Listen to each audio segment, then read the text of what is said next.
Assalamu alaikum. Hope all of you fine and doing well. मेरा नाम अदनान खलील है। और बेटे आज हम फर्स्ट ईयर फिजिक्स के chapter number 2 vector and equilibrium का एक one of the most important phenomenal long question discuss करेंगे, जिसका नाम है vector addition by rectangular components.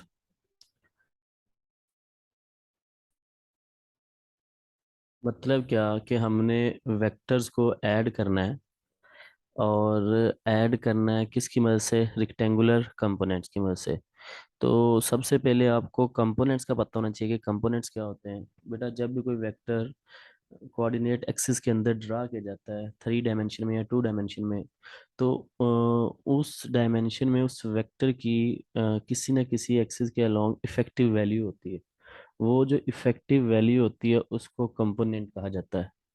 और रेक्टेंगुलर कोऑर्डिनेट सिस्टम के अंदर क्योंकि हम दो एक्सिस इस्तेमाल कर रहे होते हैं, एक्स एक्सिस और वाई एक्सिस, तो उनके अलोंग जो उनकी इफेक्टिव वैल्यूज होती हैं उनको वेक्टर्स के रेक्टेंगुलर कंपोनेंट्स कहा जाता है। तो किसी वेक्टर की जो बेसिकली इफेक्टिव वैल्यू होती है डायमेंशन के अंदर, 3 डायमेंशन के अंदर किसी भी एक्सिस के अलोंग, वो उसका क्या होता है? कंपोनेंट होता है। ठीक है।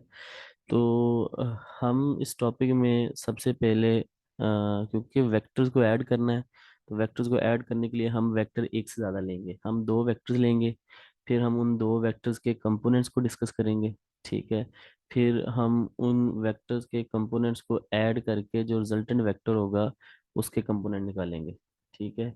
और वेक्टर्स की हमारे पास जो कंडीशंस होती हैं वो दो ही होती हैं, क्या? उसकी मैग्नीट्यूड और डायरेक्शन।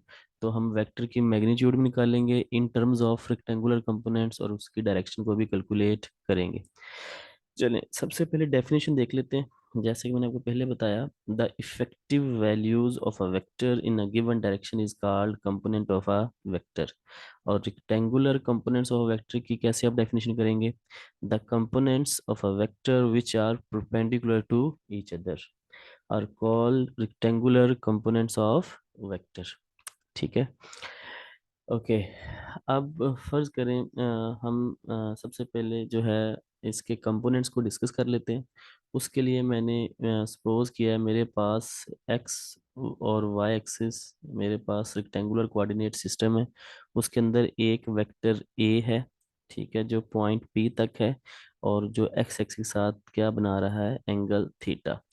अब अगर प्रोजेक्शन ड्रा की जाए इस वेक्टर की अलोंग एक्स एक्सिस, तो ओ से एम तक जो ए वेक्टर है उसका एक्स कंपोनेंट बनता है, और ओ से एन तक इसका वाई कंपोनेंट बनता है। तो ये जो इफेक्टिव वैल्यूज आ रही हैं ये इसके क्या हैं? Rectangular components. ठीक है। अब आगे जो हमारे पास इसके कंपोनेंट्स आ सकते हैं, तो उस कंपोनेंट्स के अंदर हमारे पास जो एक्स कंपोनेंट आएगा, या आप सिंपली ये कह लें, जब हम कंपोनेंट्स को फाइंड आउट करेंगे तो हम ट्रिग्नोमेट्रिक फंक्शन को यूज़ करेंगे। कौन कौन सा? साइन, कॉस और टेन। ठीक है। अब ये हमारे पास डायग्राम है और हमने निकालने कंपोनेंट। ठीक है। तो सबसे पहले हम निकाल लेते हैं एक्स कंपोनेंट। ठीक है। तो ये हमारे पास एक राइट ट्रायंगल बन रही है। बेटा ओ एन को उठा के हम इस तरफ ले आएंगे यहाँ पर, तो ये और ये साइड्स क्योंकि बराबर हैं तो ये फिर हम हेड टू टेल रूल हमारे पास यूज हो जाएगा। ठीक है। तो एम से पी तक हमारे पास इस राइट ट्रायंगल क्या है? ये इसको हम क्या कहते हैं? परपेंडिकुलर। ओ से पी तक हमारे पास क्या होता है? हाइपोटेनियस। और ओ से एम तक क्या है हमारे पास? बेस।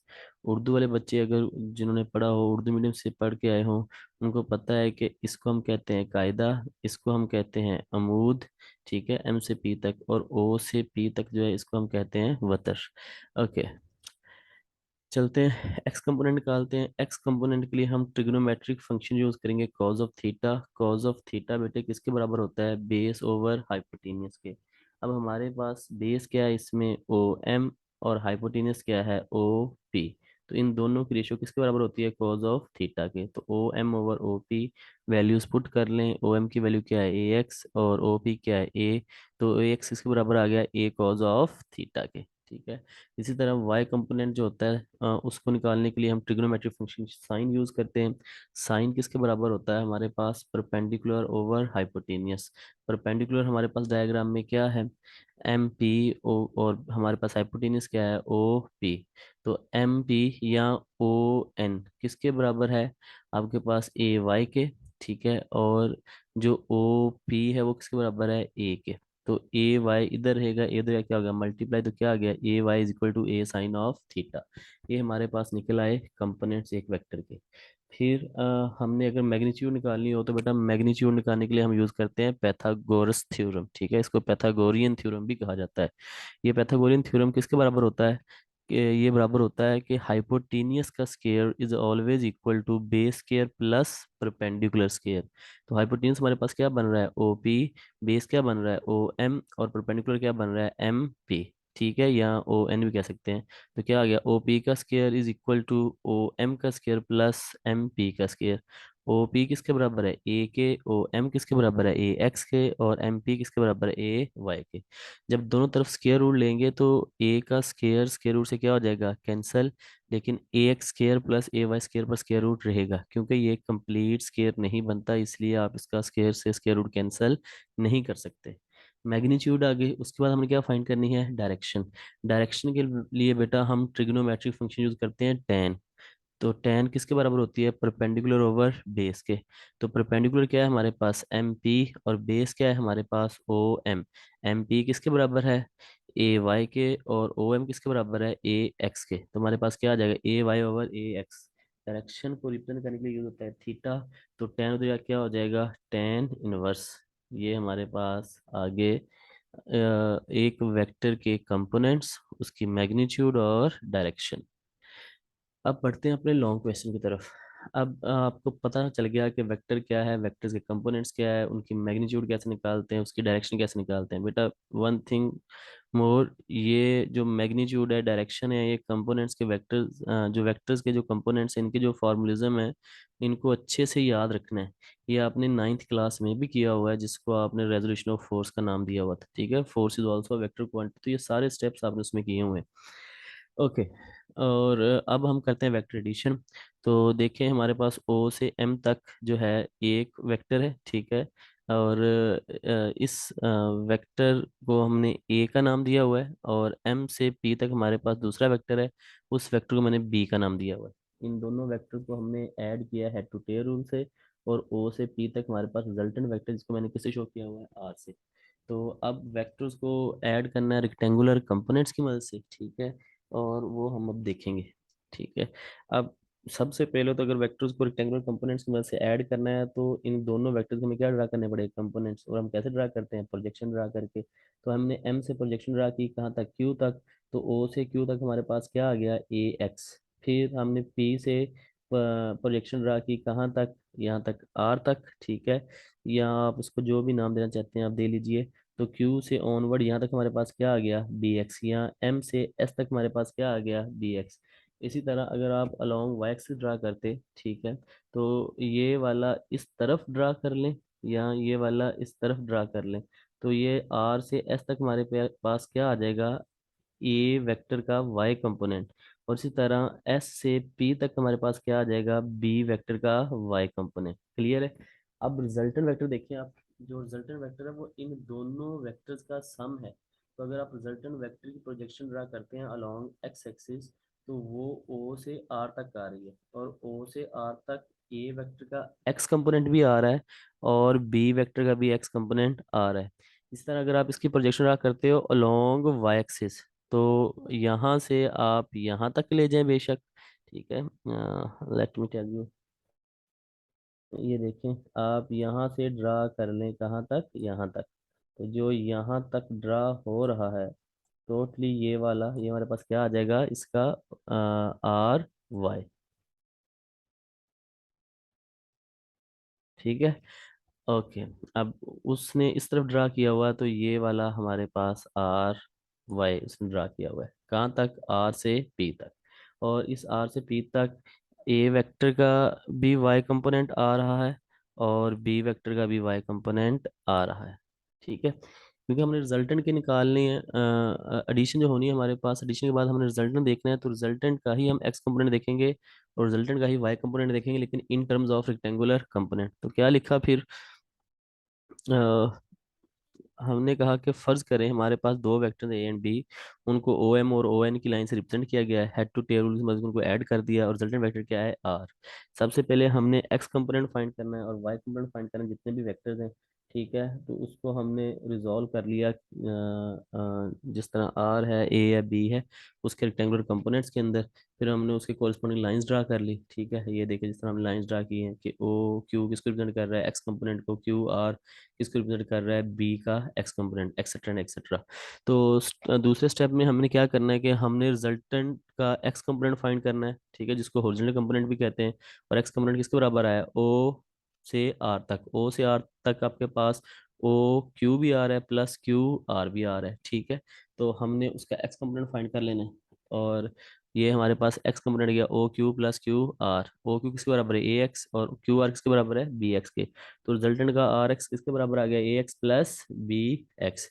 इसी तरह हमने वाई कंपोनेंट फाइंड कर लेना है, और वाई कंपोनेंट हमारे पास क्या है, टोटल क्या है आर से पी तक, आर से पी में आर से एस तक हमारे पास ए वाई आ जाता है, और एस से पी तक हमारे पास बी वाई आ जाता है। टोटल आर पी फिर किसके बराबर आया, R S plus S P. ठीक है, तो R S plus S P A y plus B y. ठीक है, ये हमारे पास वेक्टर्स, जो रिजल्टेंट वेक्टर है उसके एक्स, उसका एक्स कंपोनेंट और वाई कंपोनेंट आ गया। ठीक है, अब हम रिजल्टेंट वेक्टर को इन टर्म्स ऑफ कंपोनेंट लिख लेते हैं। तो हमारे पास आर वेक्टर किसके बराबर आ गया, R x i plus R y j. R x की वैल्यू हमने कैलकुलेट कर ली है, क्या की है ए एक्स प्लस बी एक्स यहाँ पे पुट कर दें, और आर वाई की वैल्यू पुट कर फाइंड आउट कर ली है, वो क्या है हमारे पास a y plus B y, वो भी हमने यहाँ पे पुट कर दी। तो ये वेक्टर्स जो है इन टर्म्स ऑफ कंपोनेंट हमारे पास रिजल्टेंट वेक्टर आ गया है। अब वेक्टर की हमारे पास क्या होती है, मैग्नीट्यूड और डायरेक्शन। मैग्नीट्यूड का हमने फार्मूला पढ़ा है, क्या होता है पैथागोरस थ्योरम के मुताबिक। तो हमारे पास ये जो रिजल्टेंट वेक्टर है, ये बराबर आएगा परपेंडिकुलर का स्क्वायर प्लस बेस का स्क्वायर, होल का क्या आ जाएगा स्क्वायर रूट। ठीक है, तो हमारे पास बेस क्या बन रही थी आर एक्स, और हाइपोटेन्यूज परपेंडिकुलर क्या बन रहा है आर वाई। तो R x square plus R y square, ठीक है, स्क्वायर रूट हो जाएगा। फिर आर एक्स की वैल्यू पुट कर दें और आर वाई की वैल्यू पुट कर दें। आर एक्स की वैल्यू क्या थी a x plus B x, और आर वाई की वैल्यू क्या थी a y plus B y. तो ये स्क्वायर रूट में आ गया हमारे पास। ठीक है, ओके। अब अगली चीज जो है हमारे पास, वो हमने डायरेक्शन फाइंड करनी होती है। डायरेक्शन फाइंड करने के लिए हम क्या यूज करते हैं, टेन ऑफ थीटा। वो किसके बराबर होता है, परपेंडिकुलर ओवर बेस के। तो परपेंडिकुलर क्या बन रहा है हमारे पास रिजल्टेंट का आर पी, और बेस क्या बन रहा है ओ आर। तो आर पी किसके बराबर है आर वाई के, और ओ पी ओ आर किसके बराबर है आर एक्स के। तो ये हमारे पास R Y over R X आ गया। आर वाई किसके बराबर था, ये हमने सबसे पहले निकाला हुआ था, तो वो क्या आ गया हमारे पास a y plus B Y. और आर एक्स किसके बराबर है ए एक्स प्लस बी एक्स के। तो ये हमारे पास थीटा इक्वल टू आ गया टेन इनवर्स। ये तो थे हमारे पास दो वेक्टर्स। अगर हमारे पास वेक्टर्स कितने होते, तीन होते, तो क्या आ जाना था साथ में सी एक्स। अगर चार होते तो क्या आ जाता प्लस डी एक्स। इधर क्या आ जाता C Y plus D Y. अगर हमारे पास नंबर ऑफ वेक्टर्स होते तो हम A x plus B X plus C X so on dot कर देते। ठीक है, तो उनको हम यहीं पर ऐड कर लेते, फिर यहाँ पे रिजल्टेंट वेक्टर नहीं आना था, उनको ऐड करके फिर लास्ट पे हम रिजल्टेंट वेक्टर ड्रा कर देते। ओके, ये हमारे पास थीटा का फिर यही फार्मूला, इसी फार्मूले को हम एवेल्युएट कर देते। क्लियर है, तो ये हमारे पास होगी बेटा वेक्टर एडिशन। ठीक है, कोई कन्फ्यूजन हो, किसी भी किस्म की कोई भी बात डिस्कस करना चाहते हो, आप कमेंट सेक्शन में आके मेरे से बात कर सकते हैं। ठीक है, कोई भी परेशानी हो ट्राई करूंगा कि आपको वहीं पर जवाब दे दूं, वरना आपकी जो प्रॉब्लम्स का वो एक जो दिन है वो कन्फाइन कर लेंगे, और उनमें आपकी प्रॉब्लम डिस्कस कर लिया करेंगे। अब कुछ बात जो है वो एंगल ही कर लें। जो थीटा होता है, जब हमने प्रॉब्लम सॉल्व करनी होती है तो हमारे पास रेक्टेंगुलर सिस्टम के चार क्वाड्रेंट्स होते हैं। आपने बेटा जो बात याद रखनी है वो याद ये रखनी है कि हमेशा जो एंगल होता है वो पॉजिटिव एक्स एक्सिस के साथ बनता है। तो फर्स्ट क्वाड्रेंट के अंदर आपके पास आर एक्स भी पॉजिटिव होता है, आर वाई भी पॉजिटिव होता है, इसलिए एंगल हमेशा फाई के बराबर होता है, थीटा होता है। ठीक है, सेकंड क्वाड्रेंट के अंदर आपके पास आर एक्स नेगेटिव होता है, लेकिन आर वाई क्या होता है पॉजिटिव। तो आपके पास ये होता है एक्स एक्सिस, तो 180 माइनस समथिंग होगा अगर उसने सेकंड क्वाड्रेंट में फॉल करना हुआ। थर्ड क्वाड्रेंट में हमारे पास क्या होता है, थर्ड क्वाड्रेंट हमारे पास ये वाला बनता है।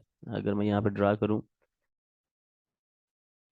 ये देखें, ये मेरे पास नेगेटिव एक्स कंपोनेंट आ गया, एक्स एक्सिस आ गया, ये मेरे पास नेगेटिव वाई एक्सिस आ गया। ये मेरे पास सेकंड क्वाड्रेंट है, ठीक है। ये मेरे पास क्या आ गया, थर्ड क्वाड्रेंट। अब ये मेरे पास क्या होता है, नेगेटिव एक्स एक्सिस, ठीक है। और ये मेरे पास क्या होता है, नेगेटिव वाई एक्सिस। अब थर्ड क्वाड्रेंट सेकंड क्वाड्रेंट के अंदर हमारे पास अगर कोई वेक्टर ड्रा होता है तो बेटा ये माइनस एक्स एक्सिस है और पॉजिटिव वाई एक्सिस है। तो अगर हमने ये एंगल फाइंड करना होगा तो हम 180 में से कुछ ना कुछ सब्ट्रैक्ट करेंगे, ठीक है। तो 180 माइनस होगा, ठीक है। ये जो यहाँ पे बात लिखी हुई है, ठीक है। अब अगली बात, अगर थर्ड क्वाड्रेंट होता तो उसमें थर्ड क्वाड्रेंट क्या आ गया, ये वाला, ठीक है। तो अब थर्ड क्वाड्रेंट में ये अगर एंगल बन रहा है तो ये 180 से प्लस बन रहा है, ऊपर बन रहा है, ठीक है। तो हमारे पास यहाँ पे एंगल क्या आएगा, 180 प्लस आएगा, ठीक है। ये जो नीचे मैंने बकायदा मेंशन किया हुआ है, ये देखें, थर्ड क्वाड्रेंट में आपके पास जो एंगल आएगा वो 180 प्लस आएगा। इसी तरह फोर्थ क्वाड्रेंट जो है, फोर्थ क्वाड्रेंट में बेटा आपके पास एक्स एक्सिस पॉजिटिव लेकिन वाई एक्सिस क्या है, नेगेटिव। तो आप जब भी कोई वेक्टर ड्रा करेंगे तो आपके पास जो यहाँ पे वेक्टर ड्रा किया जाएगा तो उसका जो एंगल होगा वो आपके यहाँ से एक्स एक्सिस से बनेगा। और ये टोटल कितना हो जाता है हमारे पास, 360। तो यहाँ पे आपका 360 माइनस होगा, ठीक है। तो अ, यहाँ पर अगर फोर्थ क्वाड्रेंट में आप कोई वेक्टर्स को ऐड करते हो, सब्ट्रैक्ट करते हो, तो उसके लिए जो एंगल आएगा वो क्या आएगा, 360 - 5, जितना भी वो एंगल बन रहा होगा। क्लियर है, दुआ में याद रखिएगा, अपना बहुत सारा ख्याल रखिएगा। नेक्स्ट वीडियो के साथ जल्द हाजिर होंगे, तब तक के लिए अल्लाह हाफिज़।